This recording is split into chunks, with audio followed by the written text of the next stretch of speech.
Boskis, matrícula nacional 74002, médico cardiólogo, miembro titular de la Sociedad Argentina de Cardiología, la SAC, ex coordinador de los consejos científicos de la SAC, de la Sociedad Argentina de Cardiología, director general del Instituto Cardiovascular San Isidro, del Sanatorio Las Lomas y del Grupo Cardiológico Boskis. Y lo hemos convocado, nos hemos puesto de acuerdo para hablar de prevención cardiovascular. Así es. Bueno, bienvenido Mario.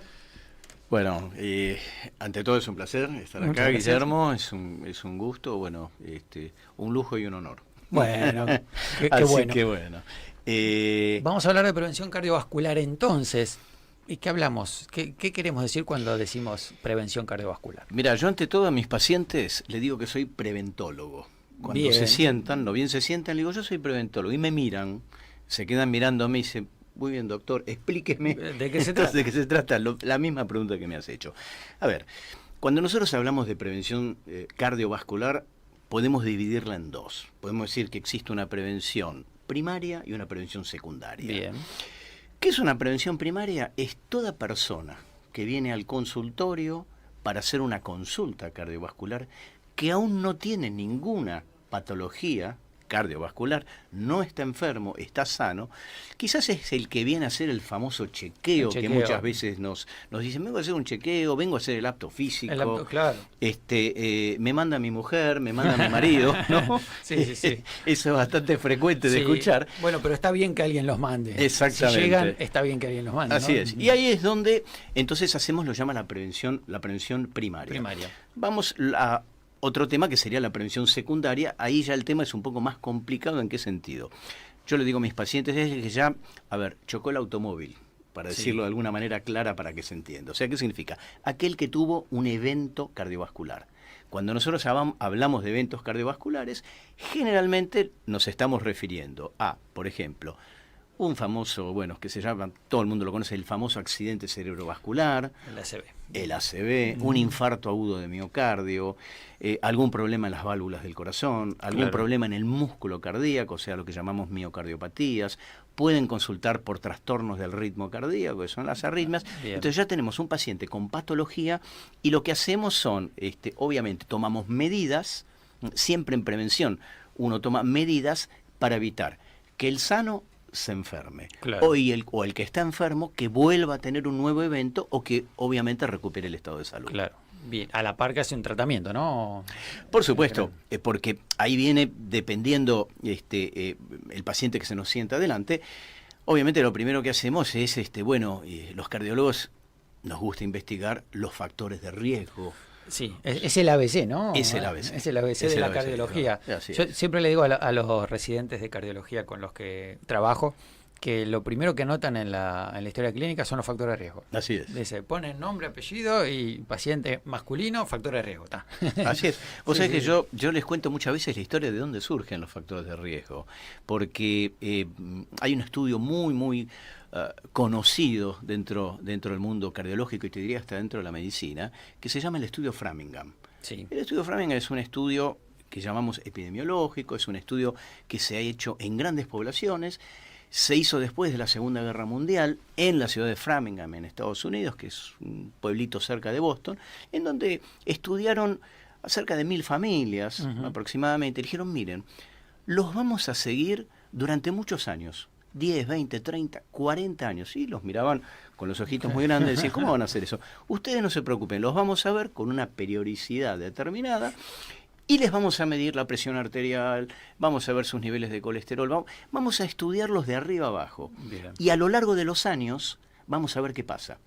Y lo que vieron es que obviamente, y acá vienen los factores de riesgo, los que tenían presión alta, o sea, hipertensión arterial, los que tenían colesterol alto, los que fumaban, los que tenían obesidad o sobrepeso, los diabéticos, los estresados, los que tenían manifestaban un estrés, especialmente estrés crónico, y los que eran sedentarios, o sea, aquellos que no hacían actividad física, les iba peor que a los que hacían todo eso. Y ahí determinaron ese famoso listado de los factores de riesgo que nosotros llamamos factores de riesgo controlables. ¿Por qué? Porque se puede intervenir.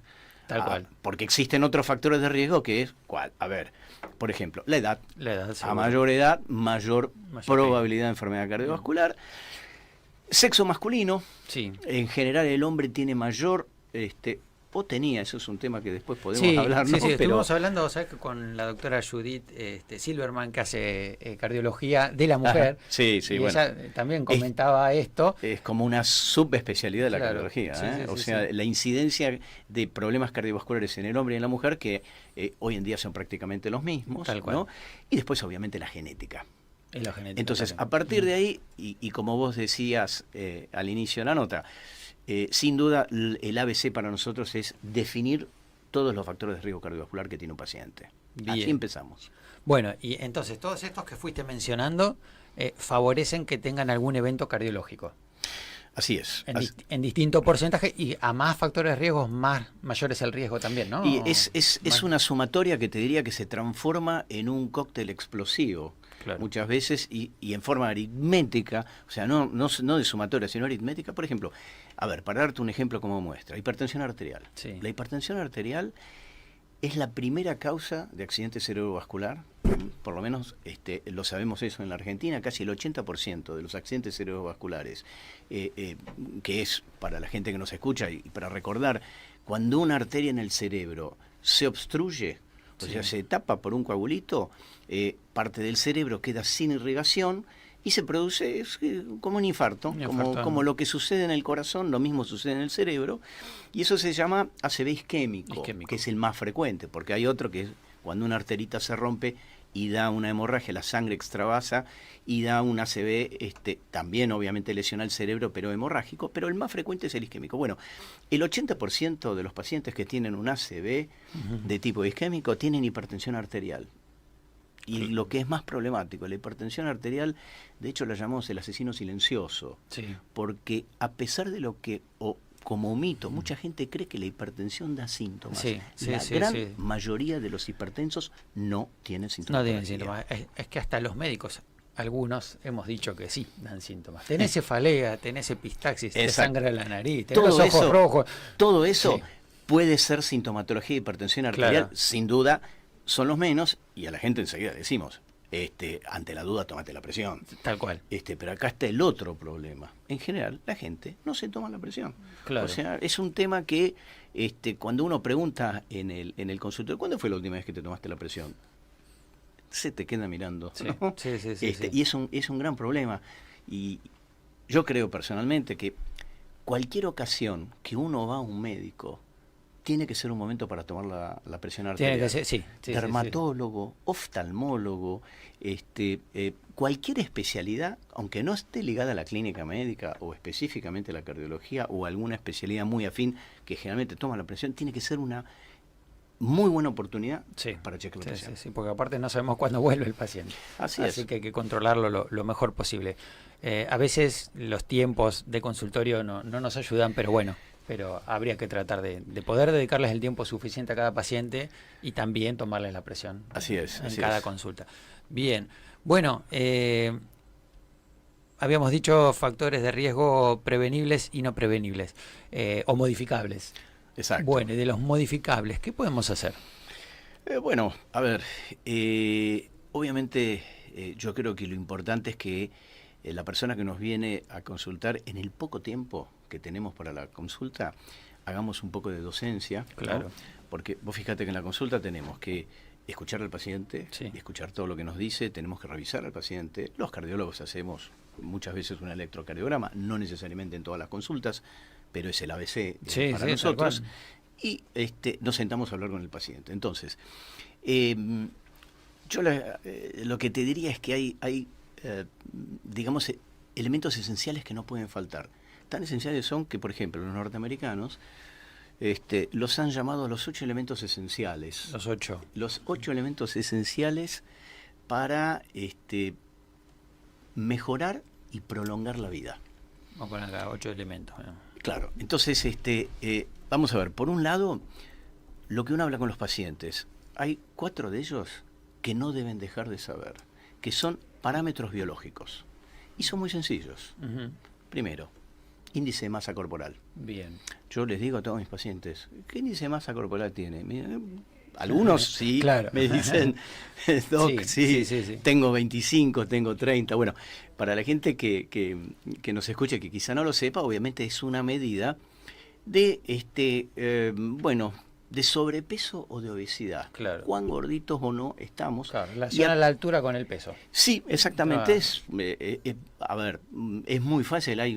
Hoy en día uno entra en la web por internet y hay formulitas para calcularlo, pero si no, bueno, es la altura sobre o el peso corporal en kilogramos sobre los metros al cuadrado, pero bueno, hay formulitas por todos lados. ¿Y qué pasa? Nosotros sabemos que cuando da arriba de 25 ese número, estamos ya en riesgo, estamos en sobrepeso, y arriba de 30 ya es obesidad. Ese es un factor de riesgo, entonces, que hay que conocer, importante índice de masa corporal. Segundo, muy sencillo, saber el valor de colesterol, claro, saber el valor de la glucemia y saber tu valor de presión arterial. Muy sencillo, son cuatro variables muy sencillas, por otro lado. Y después uno pregunta acerca de 4 hábitos importantes. Sí. Sobre la alimentación, y habla sobre cuál sería una correcta alimentación. Por el otro lado, un tema, muy importante que está,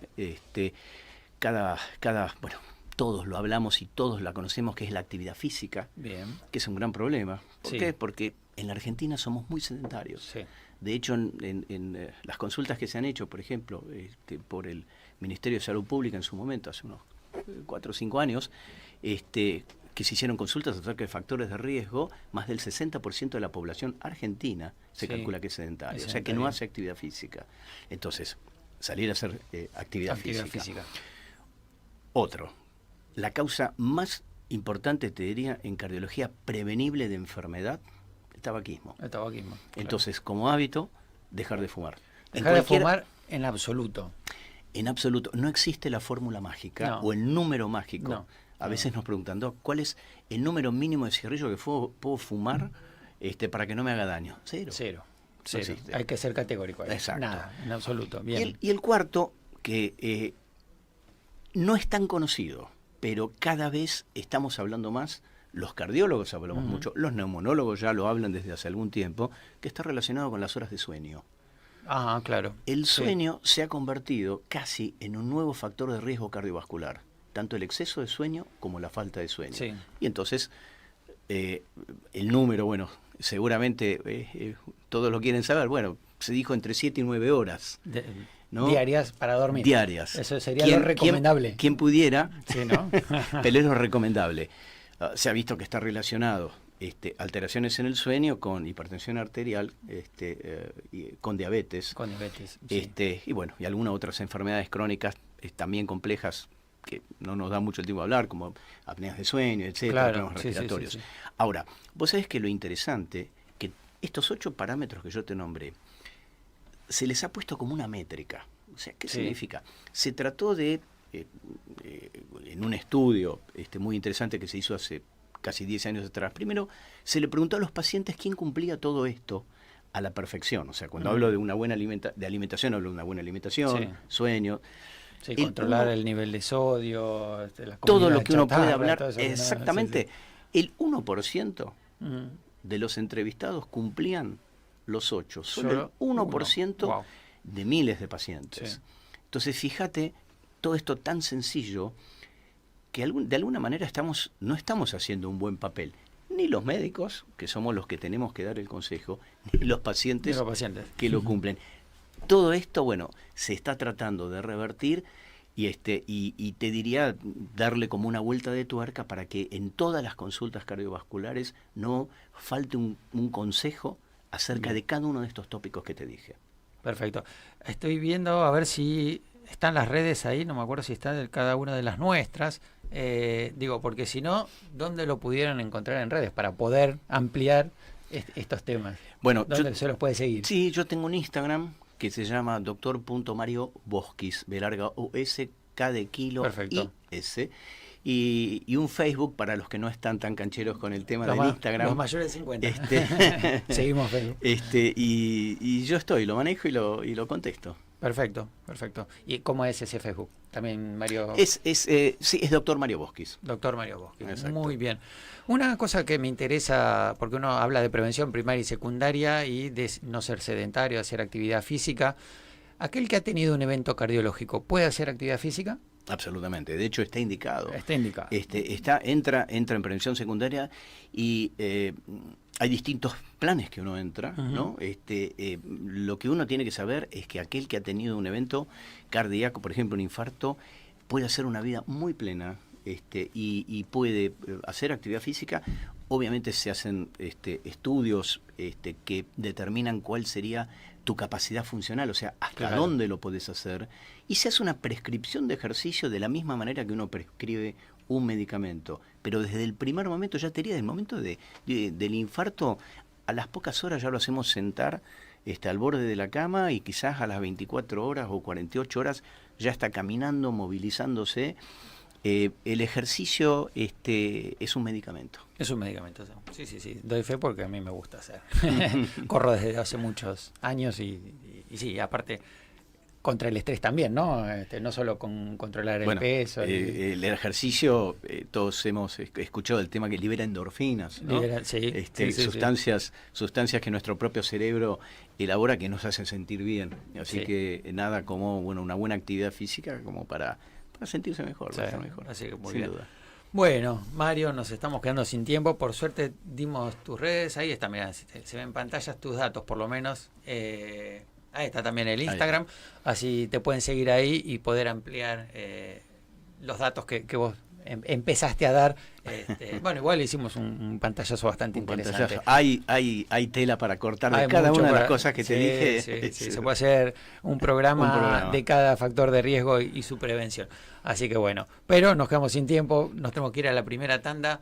A los oyentes les recuerdo entonces que estuvimos hablando con el doctor Mario Boschis, médico cardiólogo. Vamos a la tanda.